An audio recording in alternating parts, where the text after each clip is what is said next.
Merci. Ma réflexion est partie de la volonté d'être fidèle à l'impression que m'a laissée la fréquentation de Pierre. Impression d'une contradiction, du moins apparente, entre deux aspects de sa personne. Impression qui est nourrie de la lecture de ses livres, de l'amitié que nous avons pu entretenir et de la fréquentation de son séminaire qui était une porte d'entrée privilégiée dans sa pensée telle qu'elle se déployait devant nous, par le fait du choix des séances qui relevait bien sûr de son goût, mais aussi de ce qui avait le plus d'importance, d'abord pour lui et ensuite à être transmis. Contradiction donc entre, d'une part, comme il a été déjà beaucoup dit d'ailleurs, une revendication de dispersion, une non-spécialisation de fait. On ne peut pas dire de Pachet, par exemple, que c'est un 18e, ni même un philosophe, un littéraire. Peut-être le terme qu'il aimerait, enfin qu'il a employé un peu par rapport à lui-même serait celui d'anthropologue. En tout cas, c'est ce qu'il dit dans son habilitation. Cette attitude d'esprit libre, traversant diverses disciplines, sous-tendue par une volonté de garder l'esprit ouvert, une conscience non bornée par une pratique qui pourrait rétrécir, manifestait une pensée qui aime à se chercher, à se reprendre, voire se contredire, sans oublier l'obligation de rester vulnérable à l'émotion.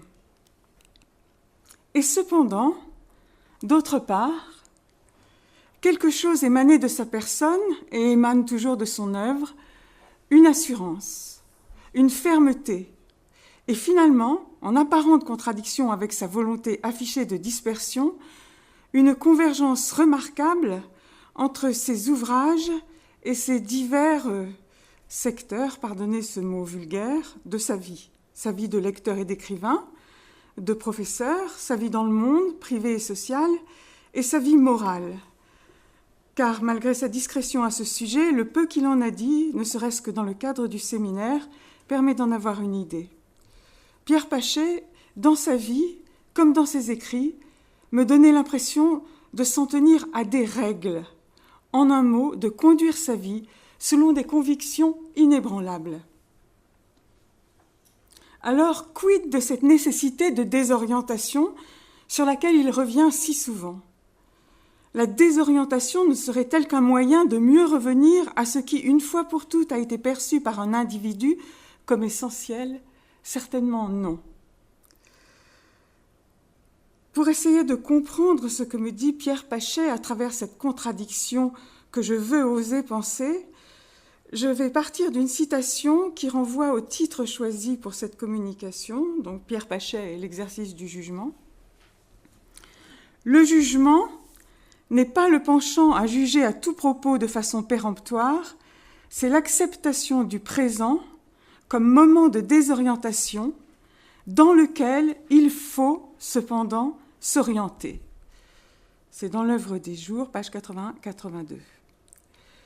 Ce jugement, cette assertion, concerne la lecture critique d'œuvres, une lecture qu'elle soit journalistique ou même amicale. Mais je la prends comme expansive à tout exercice du jugement. Elle recèle au moins 3 mots qui traversent l'œuvre et la vie de Pachet, le présent, l'orientation et le « il faut », sans compter le mot « acceptation », mais pour ne pas dépasser la clepsydre, il me faut me restreindre à mon fil de départ. Premier mot, le présent. Il s'agit là donc du présent du texte à lire, s'y plonger en lui faisant crédit, comme le recommandait Strauss, en cherchant à y découvrir la pensée qu'il enferme et révèle à la fois, en se désorientant de soi-même, de son savoir littéraire, de ses théories qui ramènent le texte à du connu. Si recours il doit y avoir pour s'aider à lire, c'est, mis à part le nécessaire travail d'élucidation des conditions historiques de l'écriture du texte, le recours à sa propre expérience de vie, propre expérience du lecteur, car c'est elle qui va être le garant de l'orientation du jugement, le texte ne vivant que dans la mesure où il nous parle encore maintenant. Deuxième mot, orientation, ou plutôt le couple désorientation-orientation, qui renvoie à l'importance primordiale accordée par la pensée de Pierre à l'expérience, à vrai dire un autre mot pour parler du présent. Un jugement prononcé sans face-à-face avec le présent ne juge pas le présent, donc ne juge rien, donc est un mensonge. L'institution de la justice instruit un jugement. L'être humain se doit de s'instruire par l'expérience. Dans la conférence que vous trouverez sur le site intitulée « Suis-je bête ?», Pierre Pachet revient sur un petit livre dont on a déjà parlé ce matin, qu'il a écrit en collaboration avec Jean-Louis Faure, « Bêtise de l'intelligence », où il fait remarquer la bêtise insigne de Simone de Beauvoir et de Jean-Paul Sartre, à partir d'une phrase de la lecture des mémoires de Simone de Beauvoir, dans leur jugement sur David Rousset et sur Koestler, parce que Simone de Beauvoir et Jean-Paul Sartre sont des gens qui s'abstiennent de l'expérience. Ils vivent dans un monde théorique, la pensée qui fait exception du présent, de l'expérience du présent, est aveugle, comme Sartre et Beauvoir ont été aveugles à Koestler. Elle contient en germe le totalitarisme. En ce qui concerne le jugement, non plus des autres, comme Simone de Beauvoir ou Sartre, ou de leur action, mais de soi-même à soi-même, je rappelle l'article « À quoi comparer la conscience » qui commence le livre aux aguets et qui, après avoir développé l'image traditionnelle de la conscience comme cocher de l'attelage âme-corps, insiste sur le moment où le cocher abandonne les rênes, ne fait donc plus office de cocher. Pour autant, la conscience n'en reste pas moins conscience, avec l'obligation de rapporter ce moment-là du vécu avec lequel elle a collaboré. Il n'y a donc pas abandon de poste. Le jugement de soi sur soi ne peut refuser, ne peut traiter comme rebut ces moments de débandade. Se profilent derrière ces quelques mots les pensées de Pierre sur le devoir de penser le rebut et sa gratitude envers Baudelaire pour avoir écrit « Les fleurs du mal », pour avoir transformé en fleurs ce qui, avant lui, n'était pas digne d'intérêt, l'ennui, la lésine, la charogne. Et derrière son premier livre sur Baudelaire, se profile également le propre travail de Pierre sur cette idée du reste, du rebut, dont on peut relever un premier article dans la Nouvelle Revue de Psychanalyse qui s'appelle « Vie sans amour », titre qui sera repris plus tard simplement sous la forme « Sans amour », mais il y a déjà en germe ce livre dans cet article. On peut relever aussi les derniers textes écrits dans la Nouvelle Quinzaine littéraire, si difficiles à lire, qui lui ont été reprochés, mais qui pour moi manifestent la fidélité rigoureuse, voire inflexible, de sa pensée sur ce point précis du rebut qui a commencé avec l'éloge de l'ennui et qui s'achève avec cette série de textes intitulés « Désoccupés ».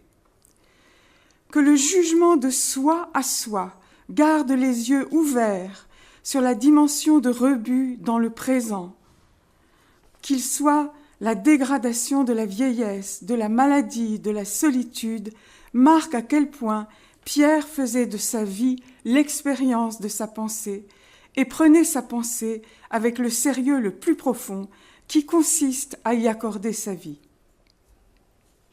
Enfin, il me reste le troisième terme, il faut. Désorientation dans laquelle il faut cependant s'orienter. Et je la commente par une autre citation d'Auzaguet, un peu plus loin. La conscience est une faculté de dire oui, de dire non, donc juger, couplée à une obligation de dire oui ou non. L'amour est une possibilité, a dit Pierre Pachet. En revanche, juger est une obligation de l'individu, un devoir. Je me souviens que quand j'ai commencé à lire du Pierre Pachet, j'étais surprise de l'abondance des formules telles que celle-ci. Il nous est demandé de. Nous sommes requis de. Et je me disais, qui entend-il par ce « il » ? Je lui ai posé la question, mais il a poussé un soupir et il ne m'a pas répondu. Et en entendant ce matin l'exposé très brillant de Martin Rueff sur le stoïcisme, j'ai compris qu'il ne pouvait pas me répondre parce que c'était se lancer dans quelque chose qui, à l'époque, était au-dessus de mes moyens et qui ont été développés longuement par Martin Rueff en lieu et place de Pierre Pachet.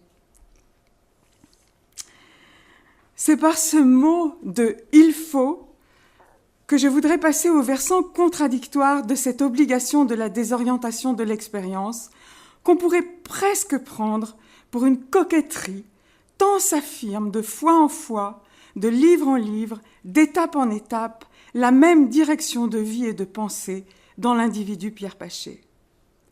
Et là, j'imagine que vous voyez à quoi je veux en venir et que je vais résumer en 2 mots, parce que vous avez sur le site des extraits d'un séminaire de 2005, filmé par Marie Miquel, consacré à la parution du numéro de la revue Critique consacré à Pierre et intitulé « Les occasions de la réflexion ». Je vous recommande vivement de regarder ces images, et notamment la fin, où il se livre de façon impromptue à un remarquable exposé de ce qu'est le stoïcisme pour lui, de ce qu'il a reconnu comme sien dans le stoïcisme. D'ailleurs, il ne cesse de dire « ça, je le reconnais, ça, je le reconnais » quand il cite Marc Aurèle. La préséance qui me paraît fondatrice dans tous les aspects de l'œuvre et de la vie de Pachet, c'est le stoïcisme qu'il a découvert dans sa jeunesse et qu'il a approfondi jusqu'à sa mort. Le développement serait infini. Je retiens 2 choses. Les derniers séminaires ont été consacrés à la lecture de Dostoïevski par Proust. À cette occasion, Pierre a attiré notre attention sur ce que Marcel dit à Albertine dans La prisonnière. Lui expliquant qu'il se sent éloigné de Dostoïevski à cause de sa préoccupation constante de l'assassinat, il prend le soin de commenter en disant, tome 3, page 379, « Tout cela me semble aussi loin de moi que possible, à moins que j'ai en moi des parties que j'ignore, car on ne se réalise que successivement. » Or, dans le séminaire de 2005, il cite cette phrase d'un philosophe qu'il dit de seconde zone, mais qui l'a définitivement marqué. Notre existence est successive et ne peut être comprise autrement. 11 ans d'écart entre les 2 séminaires.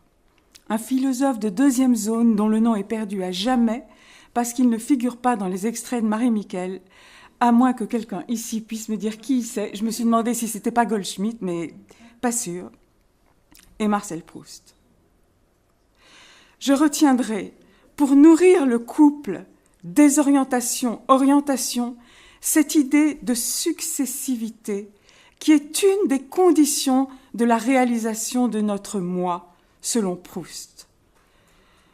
En sachant que le mystère reste la façon de passer d'une étape à l'autre, comme d'une minute à l'autre, selon la formule de Simone Weil que Pierre citait souvent, et je suis heureuse de citer pour la première fois depuis que le séminaire a commencé le nom de Simone Weil, qui quand même a été un compagnonnage de la pensée de Pierre depuis son adolescence. La pensée de Marc Aurèle, je la cite, « À chaque heure, applique-toi de tout ton soin à faire ce que tu as sur les bras » est un axe que s'est donné ou a reçu Pierre Pachet. Il le dit en toutes lettres dans le séminaire de 2005. Après avoir lu cette citation, il dit « Ça, oui, ça, je reconnais ça, ça m'importe.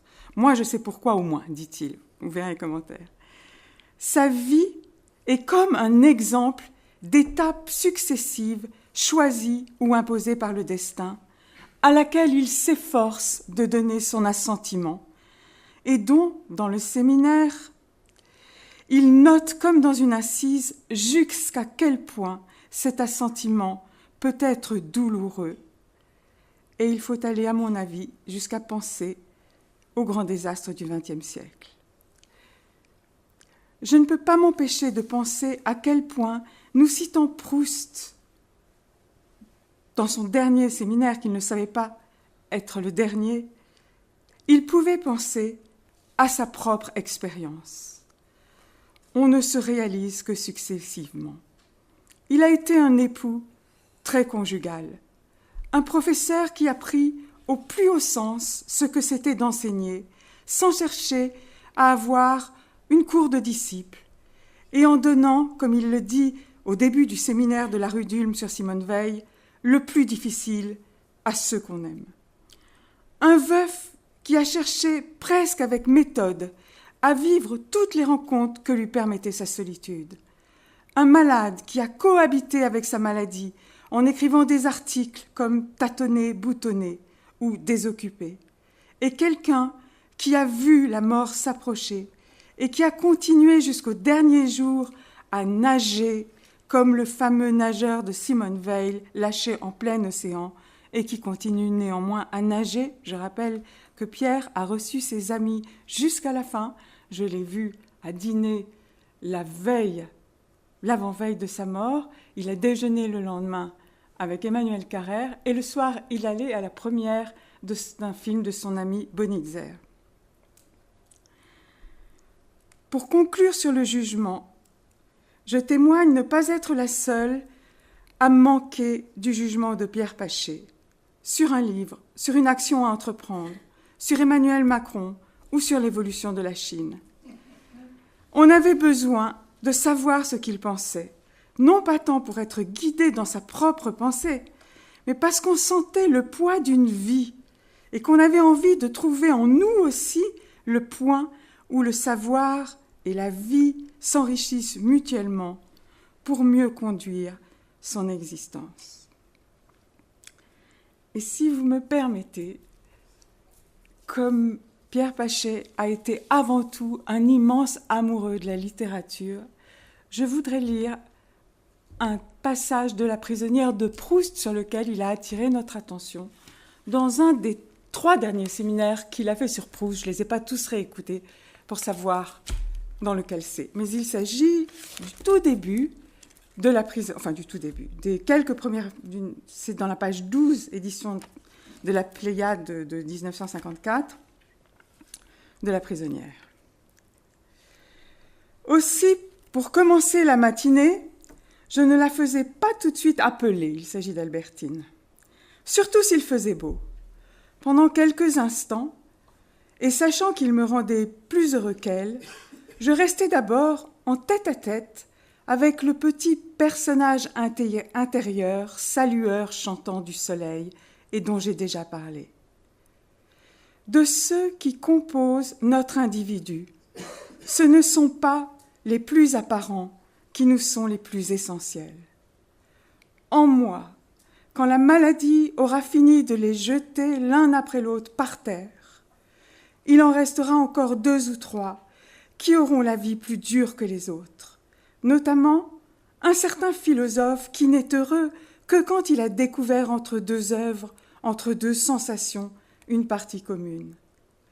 Mais le dernier de tous, je me suis quelquefois demandé si ce ne serait pas le petit bonhomme fort semblable à un autre que l'opticien de Combray avait placé derrière sa vitrine pour indiquer le temps qu'il faisait, et qui, ôtant son capuchon dès qu'il y avait du soleil, le remettait s'il allait pleuvoir. Ce petit bonhomme-là, je connais son égoïsme. Je peux souffrir d'une crise d'étouffement que la venue seule de la pluie calmerait. Lui ne s'en soucie pas. Et aux premières gouttes si impatiemment attendues, perdant sa gaieté, il rabat son capuchon avec mauvaise humeur. En revanche, je crois bien qu'à mon agonie, quand tous mes autres moi seront morts, s'il vient à briller un rayon de soleil tandis que je pousserai mes derniers soupirs, le petit personnage barométrique se sentira bien aise et ôtera son capuchon pour chanter. Ah, enfin il fait beau.